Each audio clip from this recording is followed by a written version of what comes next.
Bismillahirrahmanirrahim. Assalamualaikum warahmatullahi wabarakatuh. Selamat pagi, salam sejahtera bagi kita semua. Sobat Mang Oka yang berakal dan berakhlak. Hari ini kedatangan lagi saya, Pak Pur, karena saya tidak puas mengundang Pak Pur satu kali ya. Kalau kemarin lebih banyak ke Pak Purnya, kalau sekarang tuh banyaknya mau ke Stevennya. Jadi mungkin ini juga akan ada jadi acara reguler ya. Jadi mungkin paling nggak ada 6 pertemuan lah insya Allah ya, Pak Pur ya. Insya Jadi Allah. kita akan membahas tentang Stephen gitu. Kenapa saya tertarik dengan Stephen? Sebenarnya kalau dalam pikiran saya nih Pak Pur, kalau kita saling memahami gitu ya, saling tahu sebenarnya semua orang misalnya tahu keinginan kita dan tahu keinginan orang lain, mungkin komunikasi itu lebih lancar ya. Karena pada dasarnya kita itu kadang-kadang sesuatu itu disebabkan oleh miskomunikasi aja gitu. Jadi artinya kayak maksudnya dua-duanya baik tapi caranya yang berbeda kemudian disalahartikan gitu. Saya sih selalu percaya bahwa orang baik, sesama orang baik itu tidak pernah berseteru. Dia hanya bisa bersekutu gitu kan. Jadi dengan Stephen ini juga mudah-mudahan sebenarnya kita bisa saling memperkuat persekutuan kita.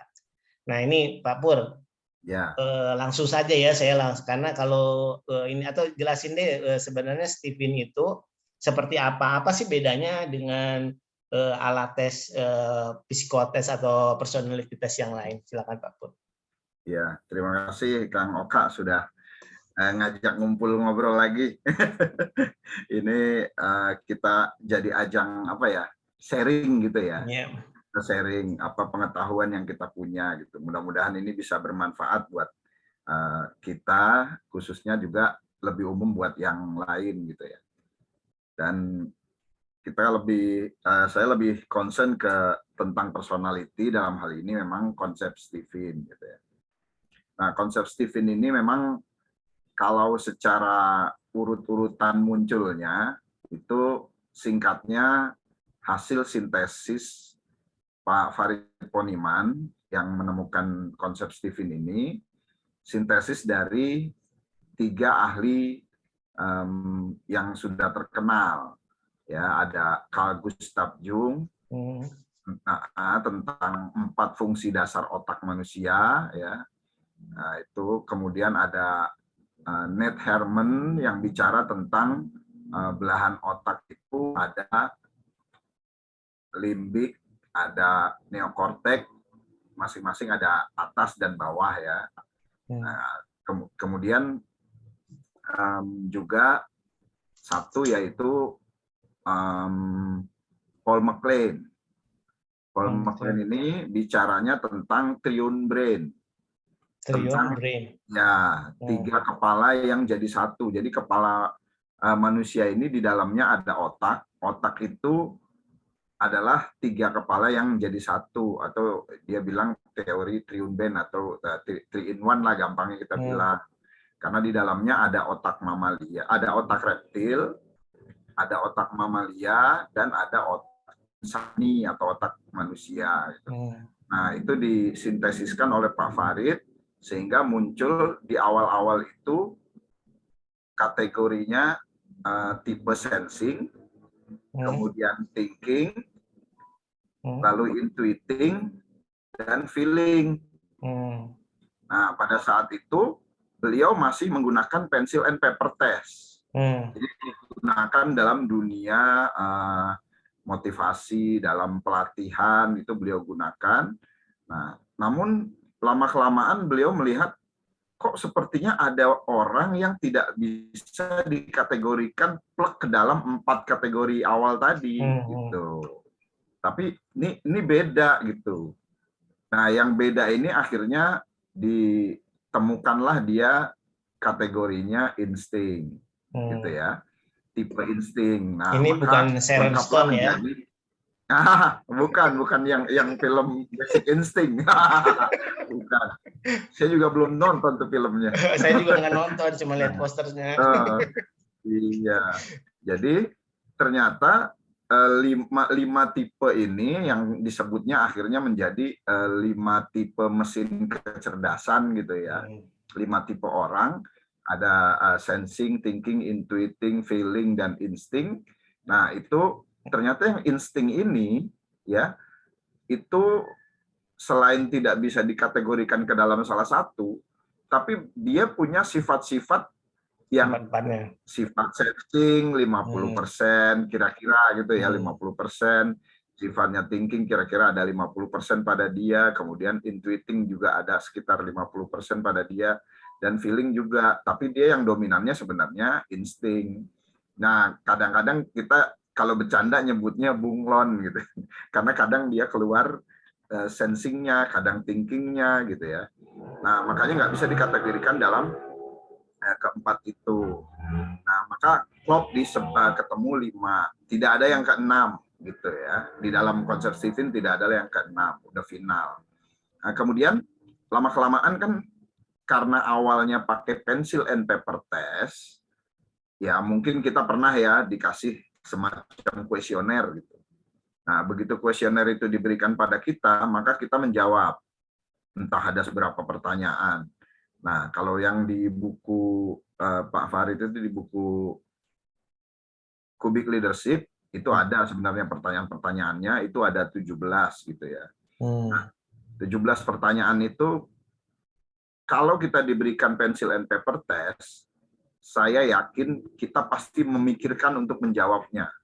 Jadi sebelum menjawab, sebelum milih, kita pasti mikir. Dan ketika mikir itu, kalau menurut saya pribadi, berdasarkan pengalaman, pasti dipengaruhi dengan ya pola pikir kita, keadaan kita saat itu, entah sedang badannya sehat, entah kurang sehat, entah dalam ruangan itu terlalu dingin atau terlalu panas, entah bising atau tenang gitu. Nah, itu pasti berpengaruh. Nah, akhirnya diformulasikanlah pencil and paper test itu diubah cara tesnya, yang akhirnya ditemukan dengan cara tes dengan sidik jari. Nah, kenapa sidik jari? Nah, ternyata sidik jari ini memang tiap orang pasti berbeda. Jadi kalau kita pernah bikin apa dulu, kalau yang di kepolisian surat keterangan berkelakuan baik ya zaman dulu, SKCK kalau sekarang surat keterangan calon kepolisian. Nah, itu kan pasti keluar rumus sidik jarinya. Nah, ketika keluar rumus sidik jari itu mesti tiap orang beda. Tapi ternyata diteliti, walaupun berbeda tiap orang, tapi semuanya itu bisa dikelompokkan dalam 5 kategori tadi. Gitu. Kenapa? Karena diyakini inilah yang menggambarkan isi di dalam sini. Kepala. Itu sampelnya berapa ya dulu kira-kira Pak Farid itu? Dulu seingat yang saya baca itu ketika awal-awal dicoba itu ke 512 orang, seingat saya itu ya. 512 ya kalau nggak salah. Nah, akhirnya dites tuh 2 kali tuh masing-masing. Tes pertama berjarak sekian bulan dari tes yang kedua. Nah, begitu di tes yang kedua, ya ternyata hanya 3 orang yang berubah hasil tesnya. Dari sejumlah orang sebanyak itu gitu ya. Ya artinya dari situ kan bisa diambil kesimpulan validitasnya tinggi. Dan saya pribadi sudah membuktikan ketika ada orang yang misalnya bilang, itu kan kalau bicara ini ya algoritma program gitu ya, kita juga bisa bikin pakai Excel misalnya. Jadi kalau misalnya masukkan tanggal lahir, nanti tanggal lahir itu dihitung nih, ya kan, angkanya tuh dijajarin, dihitung, bisa tuh pakai Excel jadi. Nanti ketemu maka pasti 0 sampai 9 tuh.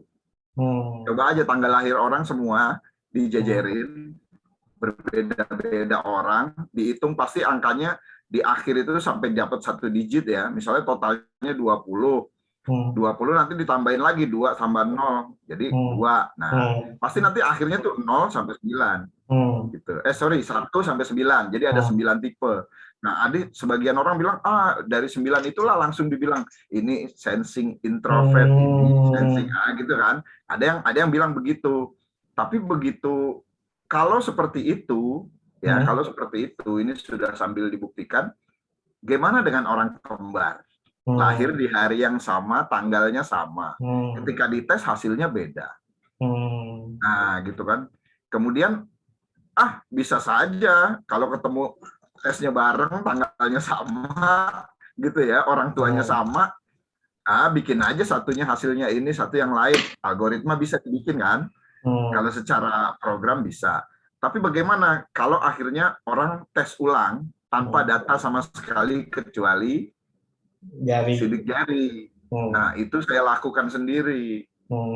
Saya lakukan tes tanpa sidik jari, ada di channel YouTube yang saya bikin, saya publish ya, dan ternyata hasilnya sama. Jadi saya yang tes dengan data lengkap, kemudian tes dengan hanya sidik jari, ya karena orangnya kan nggak ganti sidik jarinya, ternyata hasilnya sama.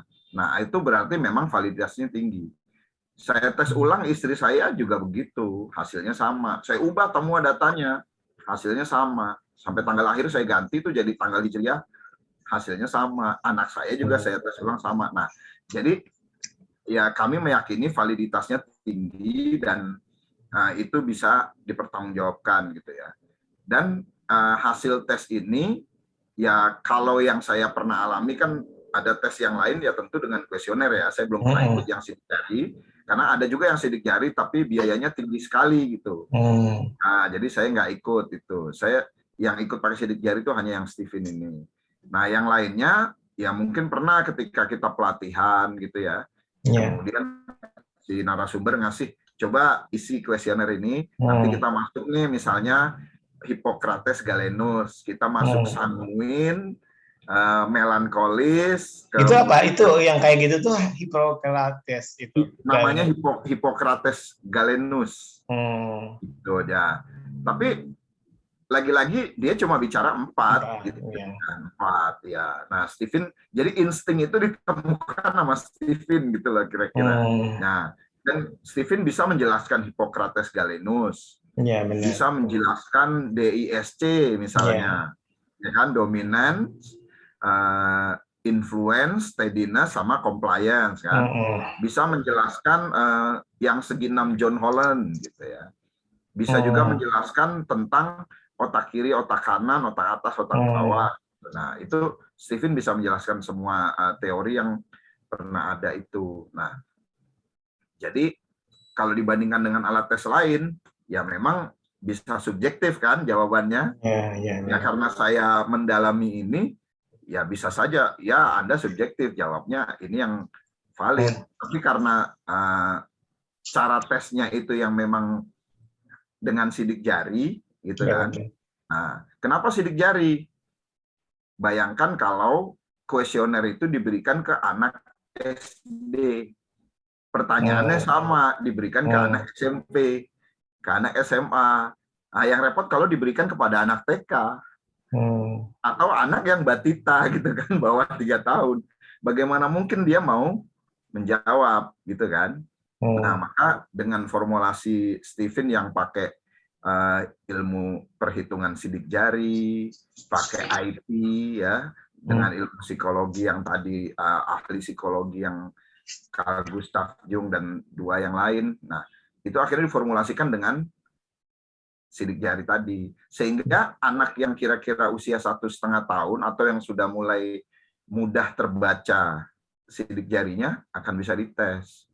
Nah, kalau Kang Pur mungkin udah pernah ini juga ya, apa namanya, anak lah misalnya, anak waktu kecil anak sekarang gitu ya.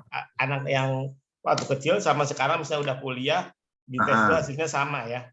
Iya, jadi ya memang gini, karena kan kadang-kadang kalau mau tes ulang itu ini ya, aduh biaya lagi gitu kan. Nah makanya Steven bilang, sekali seumur hidup sudah cukup. Karena kalau dites ulang, ya memang hasilnya sama gitu. Nah, makanya saya pernah tes ulang anak saya waktu dia SMP, awalnya saya kenal itu waktu dia SMP. Nah, kemudian waktu dia SMA ketika ikut acara public speaking for teenagers ya dengan kayak Jamil Azaini gitu. Dites ulang ya hasilnya ya sama gitu. Nah, artinya ya memang tidak berubah gitu. Nah, kenapa diperlukan dengan sidik jari misalnya? Ya sepanjang orangnya masih hidup, bahkan anaknya tidur sekalipun, kadang kan kalau anak kecil takut ya, diambil jarinya. Nah, dia tidur nggak masalah, gitu. Tetap bisa kita tes. Nah, kenapa anak kecil perlu gitu ya? Justru dari dini kita tahu, justru manfaatnya lebih dari awal, lebih optimal. Jangan sampai, ya gampangnya jangan sampai kayak kita kan.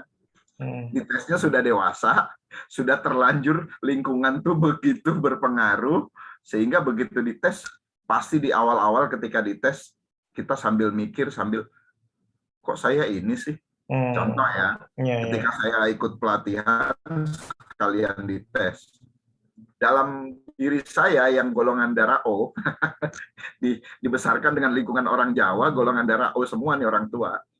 Saya ini lebih cenderung ke seperti orang feeling kan gitu, mudah terharu, mudah membantu, empati gitu. Tapi begitu dites hasilnya thinking, itu kayak ada penolakan gitu. Karena maksud sih saya dibilang raja tega gitu kan. Saya ini kan orang yang nggak tegaan gitu kan.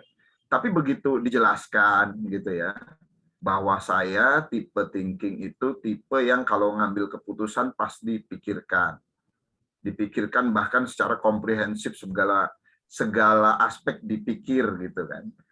Dari situ saya baru iya, confirm. Kenapa? Waktu saya mulai SMP itu kalau lagi ngambil keputusan tuh saya pikirkan betul berbagai hal yang sesuai pengetahuan saya saat itu. Nah, dari situ saya akhirnya confirm, oh iya benar saya thinking. Cuma mungkin selama ini saya ngikutin golongan darah. Nah, itu aja. Nah, itu. Jadi emang kalau golongan darah O itu ke feeling? Golongan darah O itu seperti orang feeling, tapi itu tampilan awal. Kalau orang golongan darah kecil. B? Kalau B seperti intuiting. Oh, I see. Makanya agak kurang nyaman kalau sama yang detil-detil sensing itu. Sensing kan cerewet. Detil gitu kan. Ya, kira-kira gitu. Nah, jadi ini alat bantu gitu kan. Ya, alat bantu. Jadi orang sah saja pakai alat bantu yang lain, ya silakan masing-masing lebih ini. Nah, namun di Stephen ini karena dia sejak dini sudah bisa diketahui, bahkan lagi diteliti dengan ini ya, dengan DNA ya. Karena kan suatu saat, maaf, mungkin saja orang tidak mempunyai jari. Iya, gitu ya. Nah, maka perlu dong alat tes yang lain, Stephen. Nah, itu dengan DNA sedang diteliti. Tapi masalahnya kan nanti biaya tesnya berapa kalau pakai DNA, gitu. Artinya kalau DNA baru lahir aja udah bisa dong, gitu. Bahkan mungkin bukan baru lahir, belum dikeluarin dari perut ibu, diambil juga DNA-nya bisa kan gitu. Nah, tapi kita bicara setelah lahir dites dengan sidik jari. Nah, maka Stephen sudah merumuskan tuh, mulai dari yang pertama tuh parenting. Kita udah punya konsepnya gitu.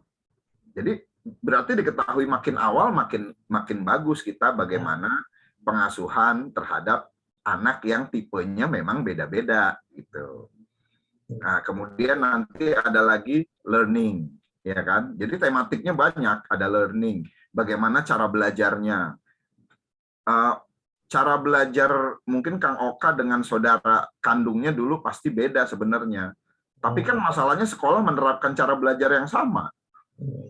Sehingga kadang-kadang orang, ya kalau dulu, kalau kita pernah dengar ada istilah sekolah rimba gitu. Semua makhluk di rimba supaya punya kemampuan yang sama. Bisa berenang, bisa manjat pohon, bisa lompat tinggi, bisa lari cepat, bisa terbang. Nah, kan gitu. Nah, padahal kan masing-masing punya keunggulan. Nah, jadi ada learning. Nah, nanti ada lagi guru, berarti teaching, cara ngajar. Nah, ada nanti profession. Kita mau apa profesinya. Kemudian nanti kalau seorang remaja bahkan ada Stephen Jomblo itu ada. Iya, masih jomblo gitu. Cuman saya belum ikut tuh tematiknya. Nanti ada gimana? Sebelum lebih jauh ya terkait sama ini ya Stephen. Sebenarnya kalau saya pribadi ya, saya tuh sebenarnya dulu baca yang Florence itu, yang ternyata istilahnya tadi apa, Hippotamus Galenus ya, yang Hippocrates Galenus. Ya, Hippocrates Galenus. Jadi yang korelis, melankolis, pragmatis sama sanguinis. Kalau saya tuh ini banget, relate banget gitu. Apalagi keluarga saya itu keempat-empatnya tuh beda. Dan saya merasa saya tuh melankolis gitu ya. Dan melankolis tuh benar-benar thinking kan ya.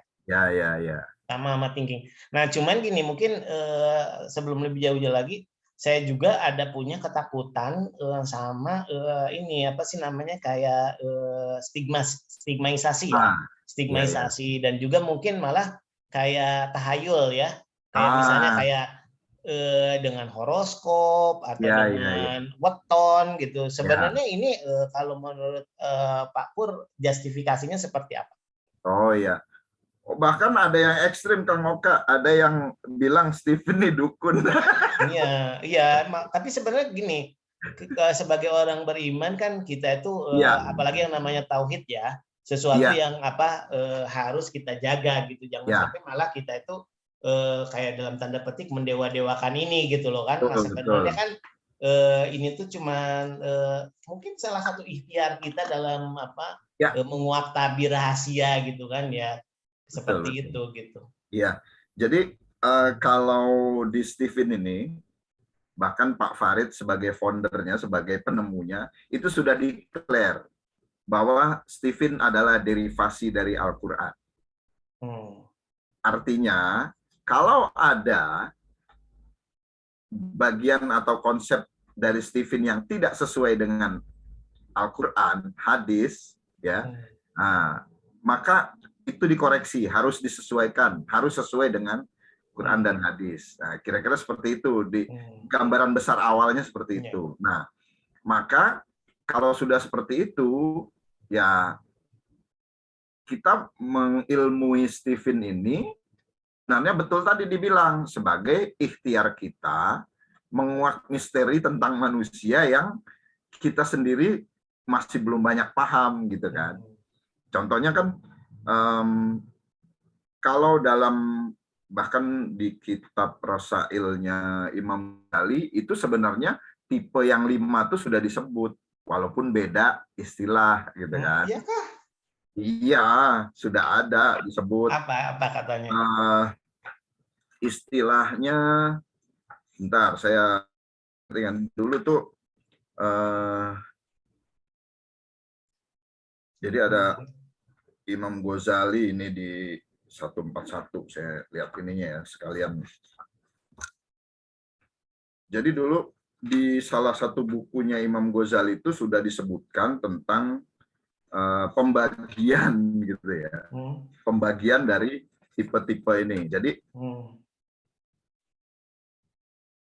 eksistensi kehadiran setiap orang dalam peran sosialnya mengikuti peran alami setiap MK.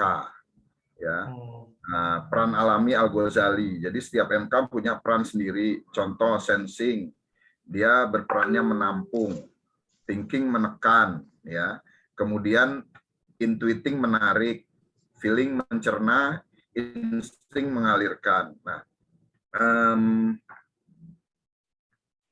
istilah yang dipakai tadi saya belum sempat ini kan ya.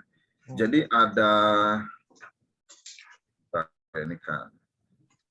Jadi tetap menurut Ghazali manusia memiliki cuaca tubuh dan sumber energi angin yang berbeda, yaitu bahkan ya tipe yang sensing itu cuaca tubuhnya kering, arah anginnya utara, sampai disebut seperti itu.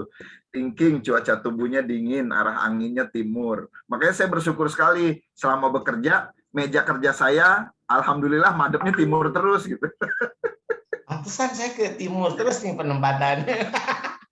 Jadi bahkan ya ada temen yang pengen bikin perumahan, itu istilahnya nanti kalau orang thinking nih rumahnya madep timur gitu. Itu sampai seperti itu gitu ya. Jadi mungkin karena keterbatasan kita selama ini terhadap literasi kitab-kitab, ya kan, ya, maka kadang kita nganggapnya kok kayak feng shui gitu kan. Iya, iya. Kok kayak primbon gitu. Kok kayak horoskop gitu ya. Iya. Tapi kalau kita coba dalami misalnya, kenapa muncul horoskop? Dan horoskop itu kan istilah bahasa barat ya, bahasa ininya. Kalau bahasa apa yang kita kenal kan 12 itu kan, 12 bintang gitu ya. Rasi gitu kan. Nah, padahal di dalam bahasa Arab juga ada kan dulunya. 12 juga yang mirip-mirip dengan itu, cuman pakai bahasa Arab gitu loh. Nah, dan nggak boleh kan? Nah, itu kan tidak boleh karena lebih kepada sesuatu yang apa ya, secara sains sulit dibuktikan kan. Nah, sementara kalau ada yang bilang, berarti Stephen juga kayak dukun gitu kan. Nah, pertanyaannya kan gini, loh kan kita mendasari pada ilmu-ilmu psikologi. Kan tadi disebut tiga tokoh itu kan, disintesiskan gitu kan. Nah, kalau apakah kita bilang, loh berarti yang ikut Carl Gustav Jung bukan cuman ilmu Stephen loh, ada MBTI, ada yang lain. Masa mau bilang mereka dukun kan gitu. Nah, selain itu juga kan gini, kita ini kan pernah sering ya, orang sering pakai Google Map kan? Ya. Sering pakai Google Map gitu. Nah, ketika pakai Google Map itu, kita yakin banget kan atas apa yang dia bilang gitu kan, atau waze atau apalah gitu kan. Nah, cuma kan dia cuma memperkirakan nanti akan sampai sekian menit gitu kan. Nah, dan rata-rata kalau kita dalami ya, entah itu horoskop atau paling gampangnya primbon gitu ya, atau feng shui gitu, itu kan istilahnya gampangnya para leluhur bangsa masing-masing dulu sudah meneliti gitulah, ya istilah mengobservasi segala macam sehingga keluarlah tulisan itu gitu ya. Nah, itu kan disesuaikan dengan alam di masing-masing tempat tuh. Nah, apakah itu pasti salah? Enggak juga. Apakah pasti benar? Ya enggak juga, karena sama kan. Nah, ada probabilitas gitu kan.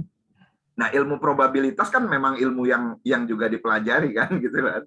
Jadi, nah dengan Stephen ini diharapkan kan gini, karena kita sudah sintesiskan 3 ahli tadi, dibantu dengan IT sehingga lebih mudah tesnya, kemudian dibuat juga rancangannya gitu loh. Misalnya kalau mau ambil gampang contohnya kan, contoh gini nih, Nemisida ini, master trainer di Stephen, ya. Dia bikin I Know You Center, dia sampai bikin 3 buku trilogi ini. Ini bicara parenting, yang merah nih parenting, ya. Yang kuning ini bicara tentang learn school, yang ini bicara tentang couple, ya kan. Nah, kan panduannya pun dibuat gitu loh. Jadi konsep Stephen ini tematiknya dibuat, panduannya dibuat, sehingga orang dibikinkan gini. Anda diberi kompas, tapi kalau Anda tidak diberitahu cara baca kompas, bagaimana mungkin Anda sampai pada tujuan? Cuma dikasih peta, dikasih kompas. Kita kan hidup begitu kan? Begitu hidup, dibekali otak, daya pikir, dan segala macam ya, 3 lah kan, jasmani, ruh, sama akal. Nah, 3 ini kan peta sama kompas. Terus kita cara pakai kompasnya gimana? Baca petanya gimana? Nah, Stephen membantu cara itu gitu loh. Dengan dasar-dasar keilmuan yang tadi. Sehingga diharapkan kita itu lebih mudah, lebih enjoy untuk mencapai apa yang kita inginkan. Lebih khusus lagi, kalau kita misalnya khususnya bagi yang muslim, ingat tujuan penciptaan kita untuk apa? Gitu kan? Misalnya kita ambil yang paling mudah, diciptakan untuk menyembah Allah, untuk beribadah pada Allah. Terus beribadah kan ada ibadah yang standar, yang wajib. Tapi ada juga ibadah yang sunnah atau tambahan, atau yang kalau dilakukan oleh tiap orang itu beda-beda kekuatannya. Contoh, Ada orang yang kuat sholat banyak-banyak.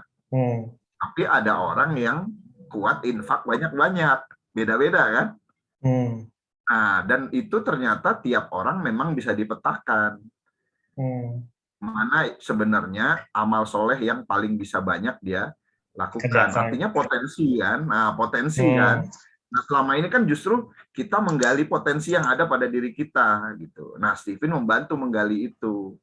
Nah, setelah ketemu gimana? Stephen ngasih jalan, ini caranya. Makanya Stephen punya istilah, inilah jalan kembali. Maksudnya jalan kembali apa? Kembali kepada fitrah kita gitu. Jadi tagline-nya tuh jalan kembali karena kita punya fitrah. Untuk apa? Untuk jadi orang bahagia, berilmu, kaya raya, hingga punya anak-anak soleh-solehah gitu. Ya ini Stephen ngasih semacam ini loh cara mudahnya gitu loh. Tapi Pak Pur, ini sebenarnya boleh nggak sih digunakan oleh organisasi gini? Karena saya juga pernah nonton film ya, nonton film apa ya judul itu. Jadi kayak gini, warna-warna dia itu. Jadi orang tuh, jadi kayak tadi stigmaisasi tadi gitu. Jangan-jangan nanti kalau misalnya sudah diidentifikasi kayak, oh yang pantas jadi pimpinan itu si Feeling gitu, atau si ini, atau kamu tuh cocoknya jadi ini apa analitisnya lah gitulah, ini gitu. Sebenarnya begini, bagaimana kita mengawinkan ya antara tadi optimalisasi sama tapi menghindari stigmaisasi gitu. Jadi jangan sampai kayak nanti kalau gitu kan kita tidak punya kesempatan yang sama ya untuk misalnya menjadi pimpinan atau menjadi apa ya gitulah. Pokoknya kayak jangan-jangan ini tuh jadi kayak kasta baru gitu loh ya. Jadi misalnya bahwa oh si ini harusnya jadi ini, harus ini jadi ini gitu. Gimana nih menurut Pak Pur? Kalau ada salah satu tematik itu namanya leadership. Nah, jadi kan gini, misalnya di PNS, gampangnya gitu ya. Nah, di organisasi kita. Nah, tipe 5 ini pasti ada kan? Ya. Terus siapa yang bisa jadi pimpinan, semua dikasih kesempatan kan? Nah, semua dikasih kesempatan. Pokoknya kesempatan sama, gitu kan? Nah, kesempatannya sama. Pertanyaannya, apakah dengan cara yang sama tiap orang bisa mencapainya? Nah, jadi Stephen ini bukan berarti, oh Anda feeling, Anda cocok jadi pimpinan. Anda thinking, Anda cocoknya cuma jadi tukang mikir, misalnya gitu ya. Anda sensing, oh Anda cocoknya yang di lapangan nih, yang bergerak-bergerak gitu kan. Nah, terus Anda yang intuiting, oh Anda cocoknya nih ngumpulkan ide gitu kan. Nah, kalau seperti itu berarti kan ya karena gini ya, karena organisasi kita ini kan siapa saja boleh menduduki yang tertinggi kalau memang bisa gitu kan. Nah, maka kesempatan diberikan, maka tidak ada stigma tadi Anda hanya boleh di sini, hanya boleh di situ, enggak kan? Tapi justru dengan kita tahu, oke, saya thinking, berarti kalau saya mau hebat, inilah cara saya. Iya, cara saya begini, bukan cara orang. Artinya kita jangan pakai topeng orang, gitu loh. Kita pakai diri kita sendiri, cara kita sendiri. Nah, kan sama tadi cara belajar juga seperti itu. Berarti kita nih, misalnya ada teman kita yang feeling di kantor, terus kita thinking, terus ada yang intuiting. Nah, cara dia memahami satu materi yang sama belum tentu sama caranya kan. Nah, maka cara itu yang kita harus tahu. Oh, saya tuh sebenarnya lebih nyaman dengan cara saya. Tapi kalau kita belum tahu diri kita nih yang mana, ya akhirnya kita nyoba-nyoba kan ibaratnya. Nah, jangan sampai nanti gini, orang yang sebenarnya kurang kuat untuk berpikir yang rumus-rumus segala macam, ternyata malah pakai cara mikirin rumus. Wah, mumet kan, gitu loh. Nah, kira-kira gitu. Makanya kita tetap harus pakai yang sesuai diri kita. Nah, paling ada, tadi kan misalnya gini, terus kalau kita menghadapi orang lain, ya kan ada hubungan kan, atasan, bawahan, sama-sama gitu kan. Nah kan setelah kita misalnya jadi leader, maka kita ada tuh oh kalau Anda tipe leader yang ini, maka begini loh cara Anda memimpin. Nah, kalau yang tipe yang lain, begini cara dia memimpin. Stylenya beda. Nah, karena stylenya beda, kalau kita sebagai staffnya udah ngerti, lebih enak kan sebenarnya ngadepinnya. Ya contoh gini, yang sering saya ceritakan waktu awal saya kenal Steven. Seorang kepala KPPN, ya waktu itu tipenya sensing. Nah, saya tahu karena dia tes. Ada staff, dulu staff saya gitu, dia dapat tugas ad hoc. Nah, tugas ad hoc itu dia coba kerjakan, tapi selalu diomelin katanya. Saya selalu dimarahin nih sama si bos katanya. Ya udah saya bilang, oke, kalau gitu kamu hadapi bos atau cara kerja kamu harus menyesuaikan dengan cara pikirnya si bos. Ini loh caranya saya kasih tuh. Ini rumus ngadepin bos untuk membantu bos. Ini caranya saya kasih. Benar, beberapa saat kira-kira 2 pekan kemudian balik ngadep saya. Bener Pak, sekarang saya dipuji terus sama bos. Nah, artinya kan sebenarnya kita pengen hubungan yang enak seperti itu kan. Untuk mengerti maunya bos tuh gimana sih? Oh ternyata bos tuh tipenya begini, cara ngadepinnya ini. Jadi beda kan antara orang sensing, orang feeling, itu sangat beda. Nah sama ketika bos yang sensing itu waktu itu diganti dengan yang feeling, ya memang beda. Bahkan di kantor itu ornamen-ornamen yang sudah disiapkan oleh bos sebelumnya itu bisa diubah. Karena begitu saya cek secara Steven, oh iya bos yang ini memang ditaklukkan sama air, jadi pasti nggak mau ada taman yang merucuk air gitu. Itu terbukti gitu loh. Jadi kalau kita nih, kenapa ya? Ini kan bagus-bagus nih, ada pohon, ada air mancur gitu kan. Iya, ada beberapa yang nggak suka malah. Iya, kenapa disingkirkan? Oh ternyata bos tipe api. Kalau tipe api ya wajar saja gitu kan. Itu tipe api itu apa? Bahkan sensing ya? Feeling. Feeling. Iya. Jadi ya, sensing tak unsur alam kan, unsur alam. Ya. Seperti itu. Nah, jadi sebenarnya jangan kita pula jadi wah pengkotak-kotakan orang gitu kan. Ya betul. Justru kalau saya sih ngelihatnya gini Pak, tapi sebelum itu mungkin secara tersirat tadi udah banyak lah manfaatnya. Ini secara sistematis lah, sebutlah 1, 2, 3-nya manfaat Steven itu apa menurut Pak Pur? Oh gitu.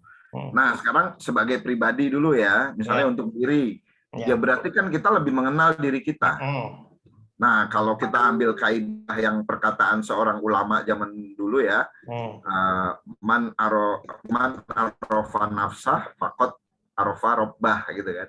Siapa kenal dirinya, maka insya Allah akan kenal Tuhannya. Nah, paling tidak kalau kenal diri itu kan jadi nggak bertanya-tanya, gue ini sebenarnya pengennya apa ya? Gue tuh sebenarnya nyamannya gimana ya? Nah, kalau banyak orang kan masih seperti itu kan. Sehingga akhirnya ya biasanya nih anak-anak remaja nih ngikut temennya gitu, akhirnya ngikut temennya. Nah itu paling nggak pertama kita kenal diri, yang kedua jadi kenal potensi, iya kan, artinya kekuatan kita apa, kelemahan kita apa, kan satu paket tuh. Allah ciptaan orang satu paket kan, Anda punya kekuatan di saat sama Anda punya kelemahan, kita tahu, sehingga kita perlu yang harus kita maksimalkan kan seharusnya kekuatan. Jangan malah mikirin kelemahan. Nah, itu. Nah, kemudian berikutnya kelemahan ditutupin secukupnya aja ya. Kelemahan sebenarnya bukan ditutupin. Karena itu memang udah bawaan kan. Nah, jadi hebatkan saja yang kekuatan, maka kelemahan secara otomatis nanti sedikit demi sedikit akan lumayan naik tuh ininya, gitu loh. Ya misalnya gini, orang thinking tuh kan cenderung raja tega ya ibaratnya, cenderung apa? Cenderung kalau ini kayak nggak punya, iya kayak kurang peka gitu kan kata orang gitu kan. agak kurang mempertimbangkan perasaan gitu kan. Tapi kalau kita pengen naik makom dalam berhubungan dengan orang, mau nggak mau kita pakai hati juga kan, pakai kolbu kita juga. Nah mau nggak mau kan naik tuh. Jadi ada perasaannya lumayan naik gitu kan. Dibanding awalnya biasanya begitu. Nah makanya kekuatan saja yang ditingkatkan. Nah berikutnya lagi, kita bukan makhluk individu saja, kita makhluk sosial. Nah dengan kita tahu diri kita masing-masing ya, tahu diri masing-masing, tahu orang lain, minimal di keluarga dulu gitu kan. Istri bagaimana tipenya. Nah, dari situ kan jadi lebih enak. Gimana cara membahagiakan dia. Gitu. Ya kan saya sering bilang juga, nggak jaminan orang misalnya maaf pacaran 10 tahun. Begitu akad nikah, nggak jaminan dia langsung tahu bagaimana sebenarnya istrinya itu. Justru Pak itulah baru dia ngerti. Selama ini ternyata nggak pernah marah, tiba-tiba marah gitu kan. Nah, saya juga dulu awal gitu. Ketika istri saya sering naruh cincin gitu kan, di mana gitu kan. Nanti dia nyariin gitu kan. Itu awal-awal kalau kita ego kan pasti nggak gue banget kan. Orang thinking kan nggak kayak gitu kan. Orang thinking kan sistematis, naruh di sini, ini di sini gitu. Nah, tapi karena istri saya intuiting, ya dia pokoknya naruh, udah taruh gitu kan. Ntar begitu mau, ini di mana ya? Ini di mana ya? Gitu kan. Nah, kalau saya ego, apa yang terjadi coba? Berantem lah ya. Nah, itu. Tapi karena kita berupaya kita coba ngadepin orang tuh pakai pikiran juga dong, jangan cuma perasaan gitu kan. Walaupun perasaan sebenarnya di atas pikiran kan. Nah, tapi dengan begitu kan akhirnya ya kita coba benahi, dia naruh di sini kita balikin. Tapi begitu tes TV, saya jadi pantesan. Karena tipenya intuiting, ya saya maklum gitu loh. Saya maklum ya. Ya kita bisa kasih tahu sih gitu kan. Ya kalau bisa taruh sini. Tapi kan namanya intuiting kan memang modelnya begitu, ya sudah kita maklumi aja. Kita cari enjoy-nya aja gitu loh. Nah, makanya akhirnya kan kita jadi tahu bagaimana memperlakukan orang lain gitu. Ya, dengan begitu nanti orang lain juga yang sudah ngerti, ada Steven, dia belajar juga. Akhirnya istri saya juga kan paham. Setelah tahu Steven, ternyata suami saya thinking, begini. Maklum kan akhirnya. Akhirnya sama-sama enjoy gitu loh.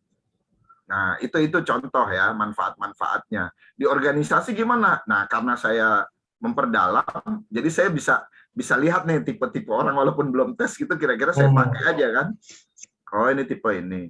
Maka dari situ ya alhamdulillah jalannya pertemanan, persahabatan dengan mitra, dengan sesama teman kerja, ya atasan gitu kan, bawahan, ya enjoy aja gitu. Karena sinergis lah ya. Ya saya coba di situ. Karena kalau kita nggak pahami dia gitulah, ya gimana kita ini nanti misalnya semau saya misalnya kan. Begini, thinking kan gitu kan, nunjuk. Belum tentu enjoy kan dia kalau caranya gitu. Nah, ya itu saya pakai akhirnya gitu loh. Walaupun misalnya yang saya hadapi apakah usianya lebih tua, apakah lebih muda. Nah, itu kan tinggal cara bahasanya gitu kan beda-beda. Tapi dasarnya yang saya pakai gitu dalam menerapkan ngasih tugas pun ya saya lihat ini tipe ini kayaknya nggak bisa kalau dikasih konsep surat, suruh konsep surat. Kita kasih yang lain gitu. Dan betul ketika kita berikan dia tugas yang cocok sama dia, wah enak banget, kita tinggal pun beres gitu. Seperti itu. Jadi manfaatnya ya tetaplah kita lebih saya paling nggak merasakan memang banyak manfaatnya gitu. Tapi Pak Pur suka merasa capek ya nggak ya karena kan gini, dengan tahu kita itu kadang-kadang kita yang menyesuaikan ya. Jadi kan sebenarnya dalam pergaulan itu kan kita berharap ada rasa saling ya. Artinya kok gue aja sih yang menyesuaikan, lu nya kapan gitu. Sebenarnya ada perasaan kita, atau kalau mungkin dibalik ya. Kalau saya tuh kadang-kadang punya perasaan seperti itu gitu. Kok gue aja sih yang mesti ngerti gitu. Nah, itu untuk menghindari atau untuk membuat dia lebih nyaman itu seperti apa? Ya tadi kalau saya ambil yang paling gampang kan di rumah. Kalau konsep Stephen ini yang tahu hanya saya, istri saya nggak tahu, ya nggak akan muncul kan timbal balik itu. Iya. Nah artinya konsep yang sama diberitahukan. Nah begitu juga dengan teman-teman di kantor misalnya kan. Ya kita coba kenalkan. Ini loh ada konsep ini, gitu kan? Ini tipe-tipe orang. Ini bagaimana cara ngadepinnya? Apakah dia atasan kita atau staff kita atau teman selevel? Nah, ini cara ngadepinnya. Terus cara Anda meningkatkan diri seperti ini, gitu. Nah, artinya kan punya konsep yang sama, punya pengertian yang sama. Ya diharapkan mereka ternyata begini, oke. Tapi kalau misalnya berbeda ya tentu nggak akan. Misalnya satu pakai konsep Stephen, yang Stephen itu fokus satu hebat gitu ya. Misalnya di rumah gitu kan. Terus satu lagi pakai multiple intelligence misalnya, yang semua dicoba hebatkan gitu kan. Misalnya istri saya pakai konsep yang lain, saya pakai Stephen. Nah nanti ke anak kan jadi nggak klop tuh. Misalnya ke anak yang nomor 1, karena saya tahu dia maunya saintis IPA, ya saya suruh udah IPA, nggak usah pusingin yang dia nggak suka. Tapi kalau yang konsep yang bukan begitu, berarti kan, pelajarin juga dong ini, begini. Wah, itu kan berat. Ya itulah yang terjadi. Nah, jadi beda. Makanya upayakan yang kita tahu, ini loh konsepnya, sama-sama kita kasih tahu nih. Begitu kita kasih tahu, nah mudah-mudahan dengan begitu sama bahasanya gitu. Ya selama ini kan kalau saya belum nemuin sih misalnya, kalau saya yang Hippocrates Galenus misalnya kan. Kalau saya tipe melankolis, terus gimana cara saya meningkatkan diri? Terus gimana cara saya ini? Nah, cara ngadepin orang melankolis. Nah, itu saya belum nemuin tuh. Mungkin keterbatasan saya selama ini belum nyari misalnya kan. Tapi kalau Kang Oka apa sudah nemukan itu? Ada sih, justru malah saya tuh tertariknya malah itu jadi jembatan karangan siapa, Florence ya kalau nggak salah. Jadi ada personality for parents, sama sih itunya kayak dia mencontoh-contohkan dia seharusnya orang yang pragmatis itu kayak gini. Terus kadang-kadang kalau dia malah mengira bahwa itu tuh ada semacam genetis ya. Padahal kan kalau di konsep Stephen ya. Jadi artinya kayak ngambil si ibunya, ngambil bapaknya, terus kayak gitu. Jadi sebenarnya tapi secara konsep sama sih. Artinya bahwa kalau potensi saya belum baca kebetulan karena itu lebih kepada komunikasi. Jadi mungkin gini, apapun ininya kayak parenting ataupun untuk karir, lebih ke komunikasi sih. Jadi artinya bagaimana komunikasi itu jadi kunci dalam hubungan dan dalam mencapai tujuan-tujuan pribadi gitu loh. Jadi kan ketika kita misalnya punya keinginan menjadi apa atau apa, ketika ada hambatan-hambatan itu sebenarnya semua itu kan bisa dikomunikasikan kan ya. Nah, dengan mengetahui tadi personality itu akan lebih mudah orang untuk menghadapi rintangan-rintangan itu. Karena memang benar juga menurut saya sih hampir ya berpersonnya nggak tahu ya berapa ya, tapi sebagian besar masalah kita itu kan masalah komunikasi aja kan. Kayak ketidaknyamanan atau apa, misalnya kayak paradigma kayak orang lah bercanda aja. Orang kan menganggap bahwa bercanda itu nggak apa-apa, tapi ada orang yang menganggap bercanda itu penghinaan kan? Kan itu kan masalah komunikasi kan, masalah sudut pandang gitu kan. Orang tuh kayak ada yang dibaikin tuh, kok ini dibaikin tuh ngelunjak gitu. Padahal mungkin ngelunjak itu cara dia untuk akrab misalnya ya. Kita nggak tahu kan ya. Jadi artinya kadang-kadang ada orang yang memang secara personalitinya, ada orang yang dibaikin tuh dia tetap menjaga jarak ya sama kita ya. Tapi ada orang yang misalnya dibaikin tuh jadi kayak terlalu jadi kayak ngelunjak gitu kan gitu ya. Nah sebenarnya konsepnya seperti agak mirip itu gitu ya. Nah cuman kalau memang benar kalau Stephen itu lebih kaya karena dia tadi terhadap apa sih potensi yang ada itu sendiri gitu. Bahkan bukan cuma cara berkomunikasi atau bersikap, tapi cara berpikir dan apa namanya mengambil keputusan gitu yang mungkin lebih krusial daripada cuman tadi berkomunikasi. Ya memang pasti semua ada ininya lah apa ketika dia bikin konsep ini pasti dia coba terus bisa apa dicoba diaplikasikan gitu ya, coba dibuatkan, semua pasti akan seperti itu gitu. Ya Steven juga pasti seperti itu gitu. Nah makanya dibuatlah tematik-tematik gitu. Sampai ya yang terakhir saya ikut yang ke-10 kan yang tahfiz Quran gitu kan, cara ngapal Quran sesuai model diri kita, dan itu memang saya merasa dan saya alami memang betul cara itu gitu. Nah kemudian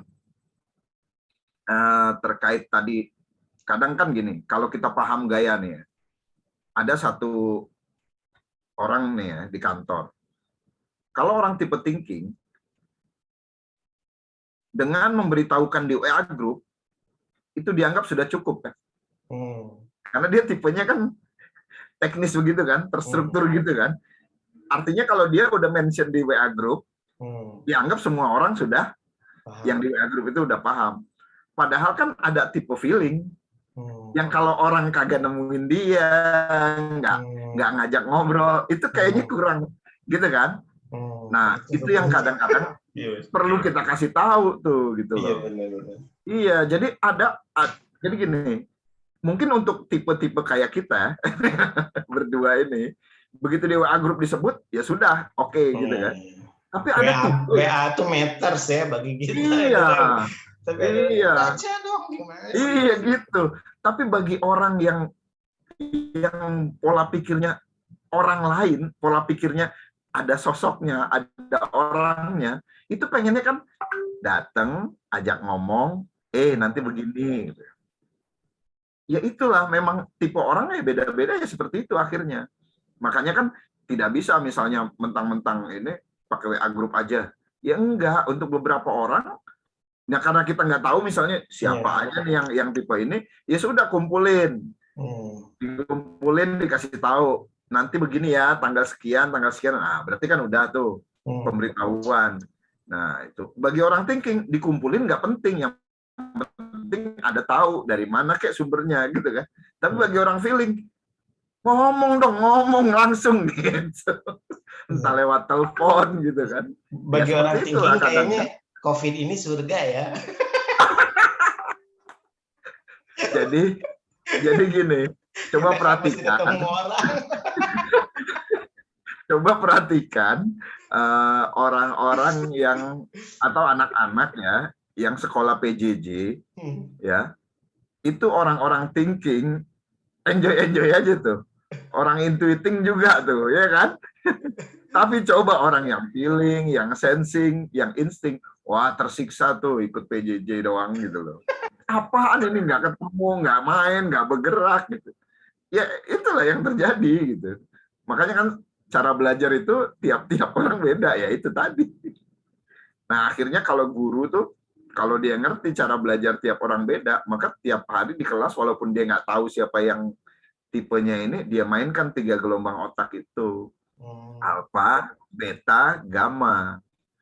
Jadi suatu saat dia masuk pakai gelombang alfa. Apa itu? Gerak kayak senam kecil itu. Tapi hari berikutnya dia masuk pakai langsung gelombang beta. Apa? Begitu datang langsung nanya, berapakah 11 kali 11 gitu kan? Anak-anak yang thinking kan langsung, woi asik nih gitu kan. Nah seperti itu.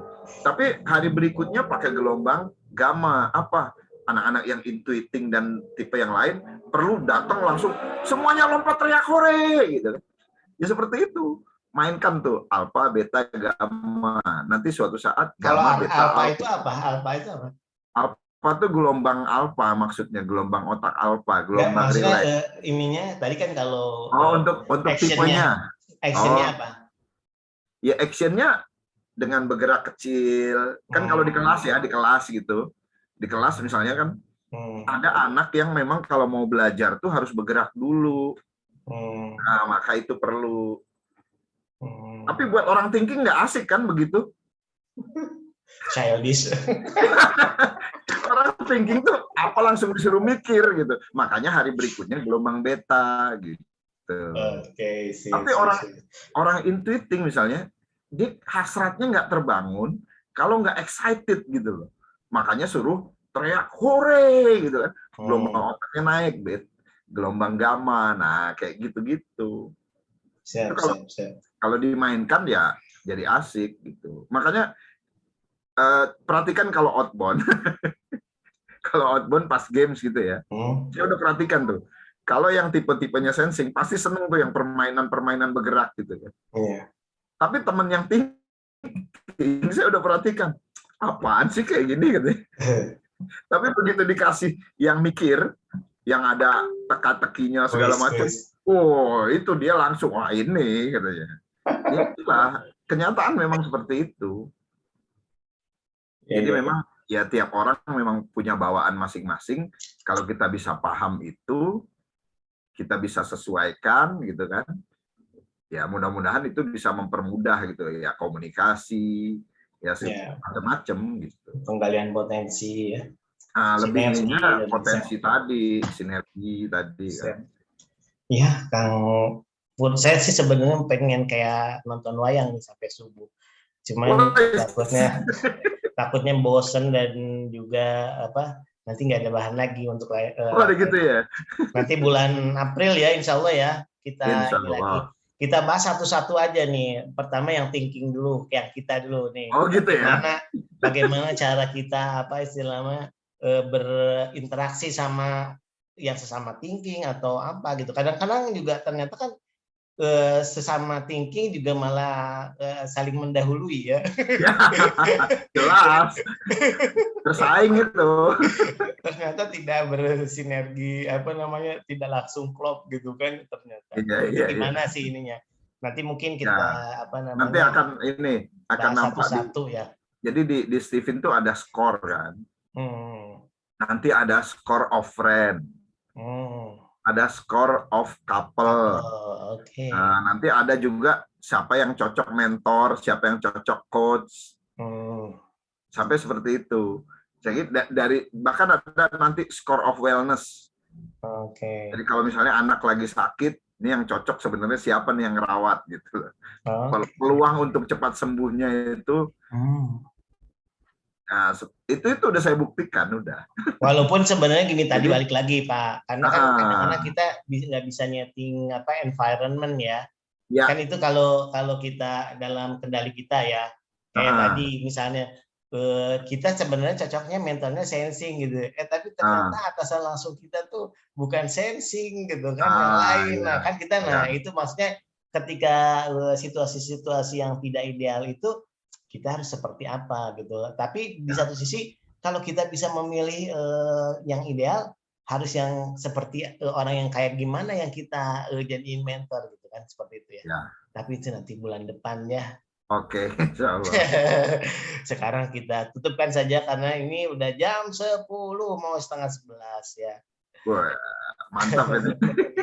Hatur nuhun Kang Pur ya. Ini kalau pakai OJ ini berapa ini ya?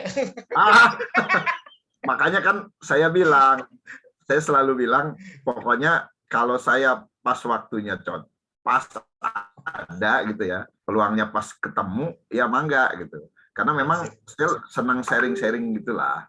Yang saya tahu saya sharing gitu kan. Ya mudah-mudahan ya seperti yang Kang Oka bilang, mungkin receh buat kita tapi buat orang lain koin emas ya. Gitu ya, Bitcoin ya.